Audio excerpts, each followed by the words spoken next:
माननीय वित्त मंत्री जी ने प्रस्तुत किया है। मैं सबसे पहले इसका स्वागत करता हूं। कोरोना कालखंड में जब दुनिया की तमाम अर्थव्यवस्थाएं पूरी तरह प्रभावित हुई हैं, उन स्थितियों में भारत के 135 करोड़ आकांक्षाओं को ध्यान में रख करके एक विकासोन्मुख और व्यावहारिक बजट प्रस्तुत करने के लिए मैं आदरणीय प्रधानमंत्री और माननीय वित्त मंत्री जी का हृदय से वास्तव में बजट सर्वसमावेशी,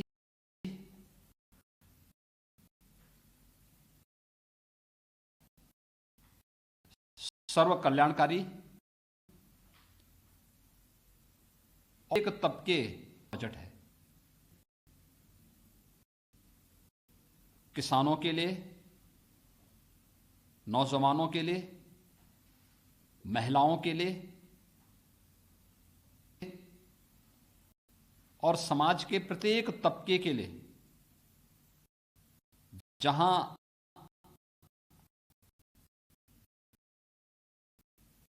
बहुत कुछ प्रावधान किया गया है, वहीं साथ ही बजट भी राजमार्गों की क्षमता को विस्तार देने का हो, रेलवे इंफ्रास्ट्रक्चर को एक नई गति देने का हो,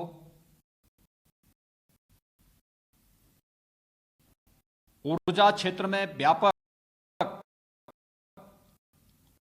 परिवर्तन लाने की दिशा में किए जा रहे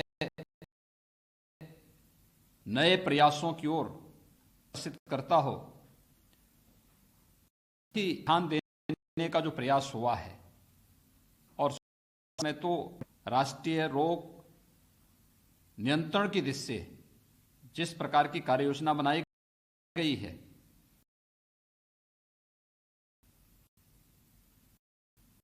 यह सभी अभिनंदनीय है। जल जीवन अब तक ग्रामीण क्षेत्र के लिए था,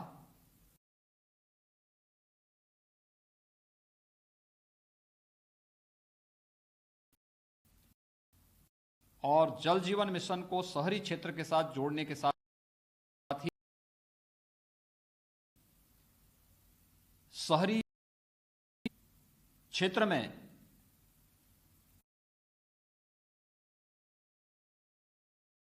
रहे हैं।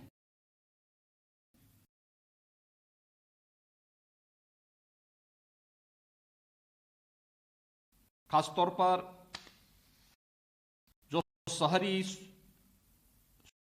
स्वच्छ, हम सब जानते हैं कि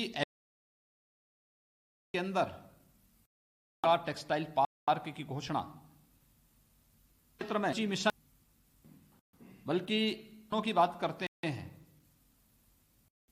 तो यह सर्वविदित है कि लागत का 1.5 गुना दाम प्रधानमंत्री मोदी जी ने देश के किसानों को दिया।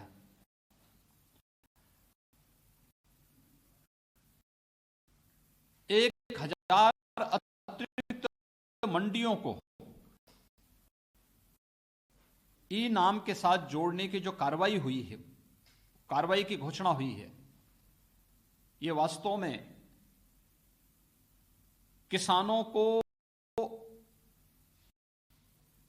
लागत का 1.5 गुना दाम देने की गारंटी का एक बहुत ही व्यावहारिक बजट आज प्रस्तुत किया गया है। एमएसएमई से निवेश प्रोत्साहन देना, देखा है कि पेपरलेस बजट ही नहीं आया, बल्कि अब इस बजट में पेपरलेस बजट ने भारत के इतिहास का पहले पेपरलेस बजट ने डिजिटल जनगणना की भी घोषणा की है। यानी सारी चीजें अब डिजिटल फॉर्म में आ रही हैं। ये सुविधाजनक भी होगी और व्यवहारिक भी होती हुई दिखाई देंगी। इसमें किसी भी प्रकार की कोई और सही तथ्य और सही आंकड़े देश के सामने मैं एक कोरोना कालखंड में एक विकासोन्मुख और व्यवहारिक बजट के लिए जिसमें समाधान रखा गया है, आदरणीय प्रधानमंत्री जी का हृदय से आभार व्यक्त करता हूं। माननीय वित्त मंत्री जी को बजट के लिए हृदय से बधाई देता हूं कि यह बजट नए भारत की नई अर्थनीति के अनुरूप आम जन की आशा और आकांक्षाओं का प्रतिनिधित्व करता हुआ दिखाई देगा। भारत को दुनिया की एक आर्थिक ताकत के रूप में प्रस्तुत करने का एक माध्यम बनेगा।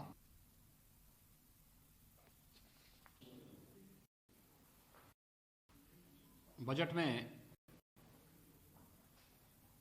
100 सैनिक स्कूलों को राज्य सरकारों के साथ या पीपी मॉडल के साथ बनाने की घोषणा अत्यंत स्वागत योग्य है।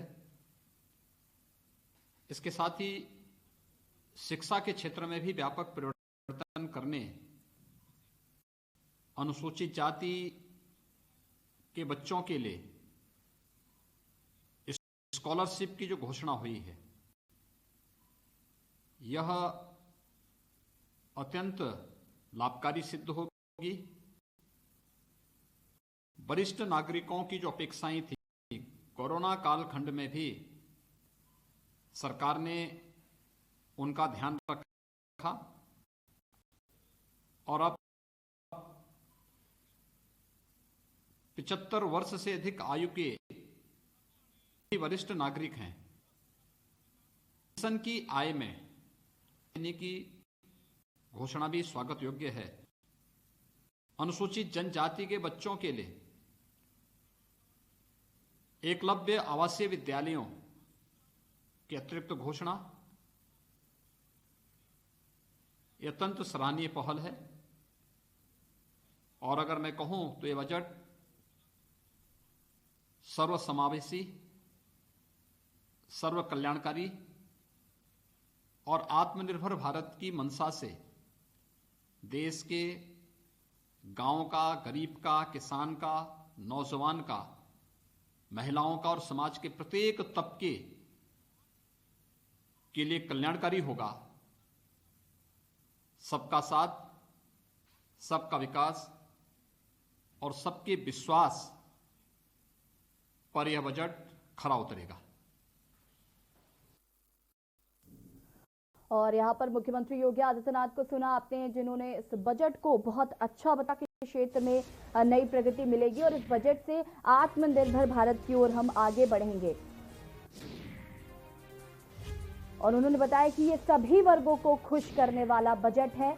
आत्मनिर्भर भारत का बजट 2000